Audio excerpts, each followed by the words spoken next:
మాంగళ్య shopping mall ఆర్సీపురంలో Ambedkar statue ఎదురుగా July 12న రాశి ఖన్నా చేతుల మీదుగా గ్రాండ్ ఓపెనింగ్. సార్ ఇప్పుడు ఏమైందంటే పుణ్యన్ గారు ఇంతకు ముందు అంతా తెలంగాణ నుంచి తీసుకెళ్లిపోతున్నారండి ఆంధ్రాకి ఈ రెడ్ బుక్ లో భాగంగా. ఇప్పుడు రెడ్ బుక్ పోయి ఇప్పుడు బూర్ది బుక్ వచ్చిందండి ఆంధ్రాలో. కొత్తగా బ్లడ్ బుక్ బూర్ది బుక్ అని రెండు వచ్చినాయి. దాంట్లో భాగంగా ఏం చేశారంటే తెలంగాణ పోలీసులు వెళ్ళి అక్కడి నుంచి ఇక్కడికి ఒక అక్రమ అరెస్ట్ నిన్న మార్నింగ్ 11 o'clock అరెస్ట్ చేసి 7 గంటలకు హైదరాబాద్ లో వచ్చి ఇన్ని పోలీస్ స్టేషన్లు చివరికి ఎక్కడ పెట్టారంటే 4 గంటలు ఒక పాత చెత్త బజార్ అని చెప్పి ఒక దగ్గర ఒక పోలీస్ కమిషనరేట్ ఉందండి, పాత కమిషన్ పాడుపడిపోయింది. దాంట్లో 4 గంటలు నిర్బంధించారు. కానీ ఇంతకే కేసు ఏంటంటే ఒక ఫేక్ వీడియో ఇప్పుడు 2004లో మీషోలోనే ఆయన ఏదో మాట్లాడాడని చెప్పి దాన్ని మార్పు చేసి టీడీపీ డిజిటల్ మీడియా వాళ్ళు 4 రోజుల నుంచి సర్క్యులేట్ చేస్తున్నారు సోషల్ మీడియాలో. దాన్ని బేస్ చేసుకొని ఎవరో ఇక్కడ గాంధీ భవన్ నుంచి వాళ్ళు అట్లా కాదు అనుచితమైన కాదండి. ఇప్పుడు అట్లా కాదు, ఒక్క నిమిషం జనార్దన్ రెడ్డి గారు వాళ్ళు వెళ్ళేసి పట్టుకొచ్చేసారండి. జనార్దన్ రెడ్డి గారు ఒక్క నిమిషం. అంటే ఏ కేసు కూడా ఈ 3 ఏళ్ళు పైన లేదండి, 7 years కూడా కాదు, below 3 years, all offences below 3 years. అది కూడా ఫ్యాక్ట్ చెక్ చేయలేదు, ఏం చేయలేదు. ఎప్పుడైతే ఈ విషయం తెలిసి మేము మధ్యాహ్నం 3 గంటల నుంచి వస్తారని బేగం బజార్ దగ్గర వెయిట్ చేస్తుంటే వాళ్ళు అక్కడ తీసుకురాకుండా అన్ని పోలీస్ స్టేషన్ తిప్పుతూ 4 గంటలు ఒక బూత్ బంగ్లా లాంటి ఒక బంగ్లాలో ఒక పాత 25 ఏళ్ల నాటి ఒక పాత కమిషనరేట్ 4 గంటలు పెట్టి ఎప్పుడైతే మేము కమిషనర్ ఆఫీస్ కి నైట్ వెళ్ళి 10:30 అప్పుడు ఎటేస్ కార్పస్ మూవ్ చేస్తాము, వాళ్ళ భార్య వచ్చున్నారో చూపిస్తారా లేదంటే అప్పుడు సిఐ గారు మాకు ఫోన్ చేసి ఎమ్మెల్యే తాడిపత్రి చంద్రశేఖర్ గారు ఫోన్ చేసి రండి మేము బేగం గారు తీసుకొచ్చామని చెప్పి అక్కడ చూపించారండి వాళ్ళ ఫ్యామిలీ మెంబర్స్ కి. సో ఇంత అరాచకాలు ఎందుకు చేస్తున్నారో, ఇది డైవర్షన్ పాలిటిక్సా లేదా భయభ్రాంతులు చేసేదానికా?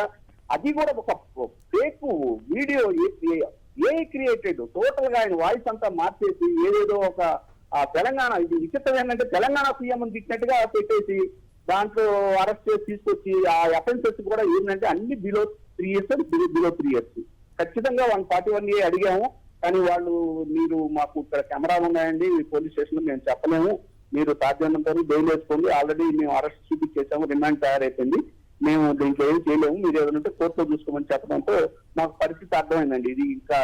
ఇది ఆగేటట్లేదు, డైవర్షన్ పాలసీ లో భాగంగానే చేస్తున్నారు. దీనివల్ల కాదు ఒక్క నిమిషం రేవంత్ రెడ్డి గారికి కూడా అప్రతిష్ట కదా. 2 ఏళ్ల క్రితం కేసు, 2 ఏళ్ల క్రితం అన్న వ్యాఖ్యల ఆధారంగా ఇక్కడ ఐటీడీపీ వాళ్ళు చేస్తే మరి వాళ్ళు కూడా తప్పు చేసినట్లు కదా. అలాంటి అనుచితమైనటువంటి వాటిని ప్రచారం చేయకూడదు కదా. వాళ్ళు మీరు ఐటీడీపీ అని చెబుతున్నారు, నేనైతే అసలు ఆ వీడియో చూడలేదు, ఏం కదా అది నాకు తెలియదు, వాళ్ళు ఏం తిప్పుతున్నారో.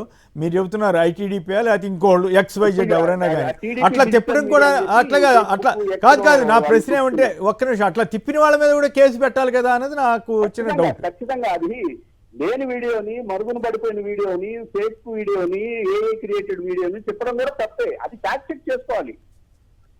ఓకే, సో ఇప్పుడు చేసుకోకుండా ఒక అక్రమ అరెస్ట్ అండి, ఏం లేదు, రాజధాని రైతులు బాధలు బయటికి రాకూడదు, ఈ డైవర్షన్ లేదంటే ఈ వైసీపీ ఏదైతే యంత్రాంగాన్ని అంతా కూడా ఇది తిప్పేసుకుంటున్నారండి. డైవర్షన్ పాలిటిక్స్ లో భాగంగానే ఉంది.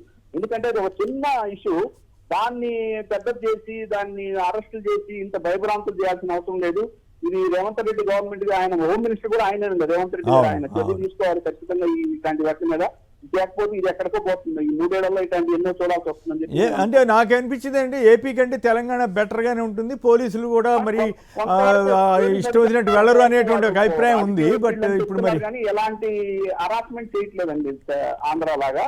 కొంతవరకు అది వాస్తవాలు చెప్తున్నారు కాబట్టి కొంతవరకు మనం అది అప్రిషియేట్ చేయొచ్చండి. కాకపోతే మీరు అన్నట్టు ఏపీ ప్రభుత్వ ఒత్తిడి లేదా తెలుగుదేశం ఒత్తిడితోటి ఏమన్నా ఇట్లా చేస్తున్నారు.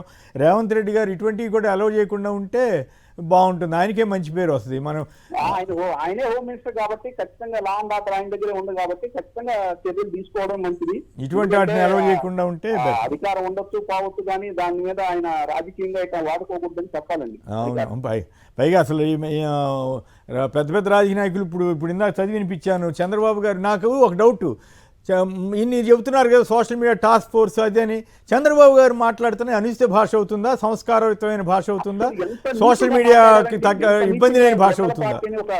కాన్స్టిట్యూషనల్ గా ఒక రిజిస్టర్డ్ అయినట్టు ఒక పార్టీ మీద అలాంటి అలిగేషన్ చేయడం, ఒక నేరస్తుడు అనడం, ఆయన ఇలాంటి పనులు చేస్తాడు, ఏంటి పోక్స్కో కేసుకి పోల్చడం, ఒక మాజీ సీఎం ని పోల్చడం ఎంత అన్యాయం అండి. దాని మీద కేసు పెట్టాలా? ఎవరు పెడతారు, ఎక్కడ పెడతారు? పెట్టొచ్చండి దాన్ని వాళ్ళ ఇప్పుడు తీసుకోకపోతే ఎప్పుడు శాశ్వతం అంటే ఆయన కంప్లైంట్ ఇచ్చారో లేదో నాకు తెలియదు. వైసీపీ వాళ్ళు కంప్లైంట్ ఇచ్చారో లేదో నాకు తెలీదు. ఇచ్చే అవకాశం ఉందా ఇటువంటి? ఖచ్చితంగా ప్రతిదీ కూడా ఇందాక మనం చూసాము ఒక ఆయన ఎవరు 2000 వీడియో ఇప్పుడు ఆయన ఫండింగ్ చేస్తున్నారు అది ఉంటాయండి. ఖచ్చితంగా ప్రభుత్వాలు మారినప్పుడు ఖచ్చితంగా ఇవన్నీ పర్యవసనాలు అనుభవించాల్సిందే. సో